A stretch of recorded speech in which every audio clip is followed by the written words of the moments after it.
अस्सलाम वालेकुम जी, welcome to our YouTube channel Pini talkies. आपका दोस्त उमैद आपके साथ। दोस्तों, पाकिस्तान व्हाइट बॉल टीम के कोच गैरी क्रिस्टन ने हैरान कुन तौर के ऊपर चैंपियंस ट्रॉफी 2025 के हवाले से अपने प्लान के हवाले से बड़े इंकशाफात किए हैं। जी हाँ, क्या करने जा रहे हैं गैरी क्रिस्टन? पाकिस्तान का कौन सा प्लेयर पाकिस्तानी टीम के अंदर चाहिए और कौन सा बॉलर जो है वो काफी अहमियत का हामिल है गैरी क्रिस्टन के लिए, तमाम चीजें जो है गैरी क्रिस्टन ने बता दी है। साथ ही साथ दोस्तों आपको बताता चलूं कि टीम इंडिया के हवाले से, खास तौर पे टीम इंडिया के बल्लेबाजों के हवाले से उन्होंने बेहतरीन इंकशाफ किया है कि क्यों इंडिया के बैटर जब पाकिस्तान के बॉलर्स के सामने आते हैं तो उनकी टेक्निक इतनी हाई क्लास क्यों होती है कि वो जब खेल रहे हैं, उनका टेल अंडर भी जब खेल रहा होता है तो हम लोगों को देखकर यही लगता है कि यार ये 100 करके जाएगा। जी हाँ, लेकिन उससे पहले चैनल पे नए आए हैं तो इसको सब्सक्राइब कर लें, वीडियो को अंत तक जरूर देखिएगा। कमेंट सेक्शन में आप भी अपनी राय से जरूर अदा कीजिएगा कि आप गैरी क्रिस्टन के जो वो तजर्बा करने जा रहे हैं या जो वो तब्दीलियां चाहते हैं पाकिस्तान क्रिकेट टीम में, आप उसके बारे में क्या राय रखते हैं। दोस्तों आपको बताता चलूं कि टीम इंडिया की बैटिंग टेक्निक को लेकर पाकिस्तान में हर फैन जो है वो चाहता है कि पाकिस्तान के प्लेयर्स भी जो हैं इंडिया के बल्लेबाजों की तरह खेलें, बल्कि बाबर आजम को कंपेयर भी किया जाता है विराट कोहली के साथ, just because of Babar Azam की जो शॉट टेक्निक्स हैं, खास तौर पे उनकी जो कवर ड्राइव है, वो बाबर आजम के फैंस का लव है। बाबर आजम के फैन बाबर आजम से तो प्यार करते ही करते हैं, लेकिन साथ ही साथ बाबर आजम की कवर ड्राइव के हवाले से भी उससे भी प्यार करते हैं, बल्कि कंपैरिजन कर रहे होते हैं कि कोहली की, विराट कोहली की कवर ड्राइव बेहतर है या बाबर आजम की कवर ड्राइव बेहतर है। तो दोस्तों आपको बताता चलूं कि गैरी क्रिस्टन ने एक जगह इंटरव्यू दिया जहां पर उनसे ये चीज पूछी गई, तो उन्होंने कहा देखें, मैंने इंडिया के साथ, टीम इंडिया के साथ काम किया हुआ है और मैं उनके बैटर्स की जो टेक्निक है उसको मैं जानता हूं कि जब हमारा अंडर 19 में जब हमारे लड़के होते हैं ना, खास तौर पे पाकिस्तान, और उन्होंने अपने साउथ अफ्रीका की बात की, उन्होंने कहा हमारी टीम के जो लड़के हैं वो T20 खेलना ज्यादा पसंद करते हैं। जबकि उन्होंने कहा कि अगर मैं इंडिया की बात करूं तो इंडिया में जो है वो T20 अंडर 19 के लड़कों को T20 नहीं खिलाया जाता, अगर खिलाया भी जाता तो बहुत कम रेशो में।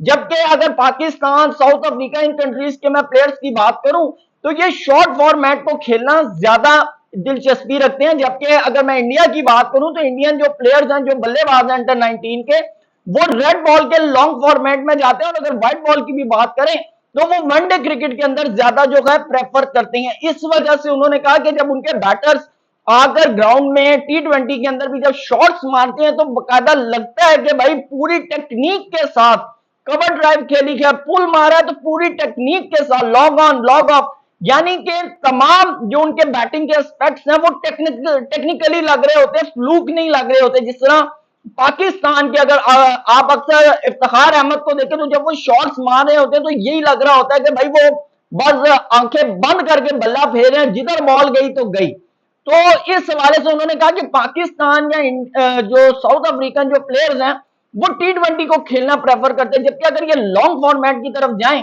तो शायद पाकिस्तान की क्रिकेट जो है वो भी इंडिया के बैटर्स की तरह जो उनकी टेक्निक है वो भी गुड हो जाए। साथ ही साथ उन्होंने चैंपियंस ट्रॉफी 2025 के हवाले से जो उन्होंने अपना प्लान वाजे किया, आपको बताता चलूं, उन्होंने कहा कि मुझे वन मैन शो नहीं चाहिए। सबसे पहले उन्होंने कहा कि मुझे वन मैन शो नहीं चाहिए, मुझे टीम वर्क चाहिए। दूसरी चीज उन्होंने कहा कि मुझे कोई एक खिलाड़ी नहीं चाहिए, कि मुझे बाबर आजम के 100 रन नहीं चाहिए। उन्होंने कैटेगोरिकली ये बात की है कि मुझे बाबर आजम के 100 रन नहीं चाहिए, बल्कि मुझे बाबर आजम जैसे 7 बल्लेबाज चाहिए। दोस्तों उन्होंने 7 बल्लेबाज कहे हैं कि 7 बल्लेबाज मुझे ऐसे चाहिए चैंपियंस ट्रॉफी के लिए जो मुझे 100 बना के दें। बाबर का उन्होंने अकेले का, उन्होंने कहा मुझे बाबर अकेला 100 करता हुआ नहीं चाहिए, मुझे 7 बैटर्स चाहिए जो मुझे 100 करते हुए नजर आए। और साथ ही साथ उन्होंने यही बात बॉलर्स के लिए भी की, उन्होंने कहा मुझे 7 ऐसे बॉलर्स चाहिए, जो फास्ट बॉलर, जो मुझे 7 ऐसे चाहिए जो मुझे विकेट्स लेकर दे सकें।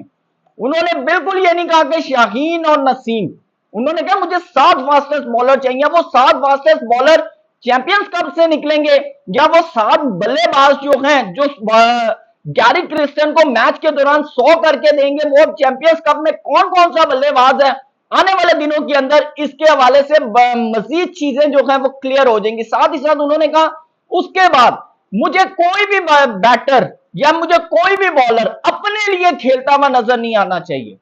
उन्होंने कहा कि अपने लिए नहीं, एक दूसरे के लिए खेलें और साथ ही साथ पाकिस्तान क्रिकेट टीम के लिए खेलें, पाकिस्तान की अवाम के लिए खेलें। तो मुझे ना जब मैंने ये प्लान जब सुना ना, मैंने कहा लो यार गैरी कृष्णन साहब बल्ले हो गई है जी, कमाल कर दिया आपने। यानी कि वो पर्सनल गोल पर्सनल अचीवमेंट के ऊपर ना हमने मिट्टी डाल दी है। यानी कि अब चीजें जो है ना वो क्लियर होना शुरू हो जाएंगी कि कौन सा प्लेयर अपने लिए खेल रहा है और कौन सा प्लेयर टीम के लिए खेल रहा है, ये उन्होंने वाजे कर दिया। साथ आपको बताता चलूं कि साथ उन्होंने कहा कि ये शाहीन और नसीम के जब मैंने स्टैट्स निकाले हैं तो मैंने देखा कि इन्होंने किसी भी दुनिया में फास्टेस्ट बॉलर से ज्यादा ओवर किए हुए, पैट कमिंस मिचेल स्टार्क से 3-3 गुना इन्होंने ज्यादा ओवर किए हुए। और दोस्तों आपको बताता चलूं इससे पहले वहाब रियाज ने भी T20 वर्ल्ड कप में जाने से पहले भी ये बात की थी, तो उन्होंने कहा कि मुझे इनका वर्कलोड मैनेज करना है, मुझे इसलिए 7 फास्टेस्ट बैटर बॉलर चाहिए जो शाहीन और नसीम की जगह जो है वो बॉल करें। और साथ ही साथ ये ना हो कि हम क्या कहते हैं हर मैच के अंदर जो है वो शाहीन और नसीम को लेकर जा रहे हैं। देखें दोस्तों, आप T20 वर्ल्ड कप के बाद आपने अभी तक इंडिया में टीम इंडिया में बुमराह को खेलते हुए नहीं देखा।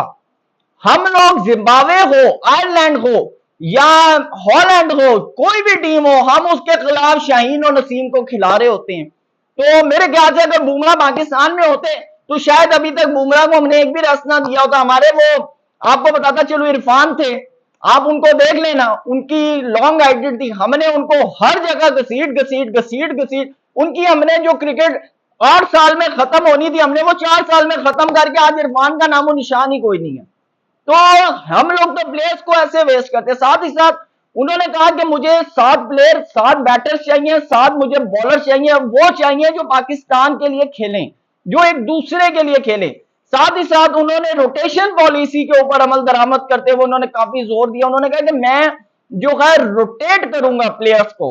और साथ ही साथ आपको बताऊं कि जिस वक्त ये वो इंटरव्यू दे रहे थे तो उस वक्त शदाब खान और शाहीन शाह अफरीदी का जो है वो मैच चल रहा था, तो वहां उमर बिन यूसुफ थे और उन्होंने कहा कि मुझे ये बैटिंग करते हुए अच्छे लग रहे हैं। उन्होंने कहा मैं चाहता हूं कि उमर बिन यूसुफ यहां से मैं देखता हूं कि कौन सा टफ कंडीशन के अंदर इनमें से मैच जिताता। साथ ही साथ उन्होंने कहा कि मुझे खास तौर पे मुझे वो बल्लेबाज और मुझे वो बॉलर चाहिए, वो बैटर और वो बॉलर चाहिए जो क्रूशल और टफ सिचुएशन के अंदर या तो रन चेस करे या फिर क्रूशल और टफ सिचुएशन के अंदर जब किसी को विकेट ना मिल रही हो तो वो बॉलर मेरी टीम को विकेट लेके दे।